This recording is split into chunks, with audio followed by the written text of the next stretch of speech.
আজকে অনেকটাই রোদ কম ছিল, তাই চলে গেলাম আজকে মহোৎসব খাওয়াচ্ছে আমাদের টাকিয়া দুর্গা ভাটার পাশে।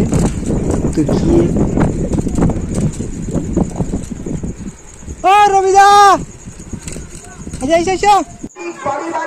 প্রথমে গিয়ে মা মনসার কাছে প্রণাম নিবেদন করে, তারপর তার আগে বসে গেছিলাম, তারপর খাওয়া শুরু হলো। ভিডিওটি পছন্দ করলে অবশ্যই লাইক সাবস্ক্রাইব করবে, চ্যানেলটি আমাকে সাপোর্ট করবে, যাতে এরকম ধরনের ভিডিও আমি আপনাদের কাছে তুলে ধরতে পারি।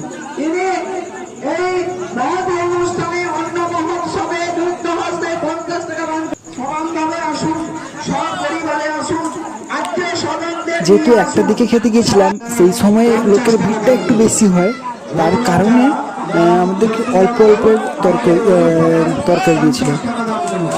হয়েছিল ডাল, শাক তরকারি, শুক্তো, কাবুচা তরকারি, চাট, পায়েস। দারুণ খাইছে, কিন্তু অল্প অল্প দিয়েছে আর কিছু।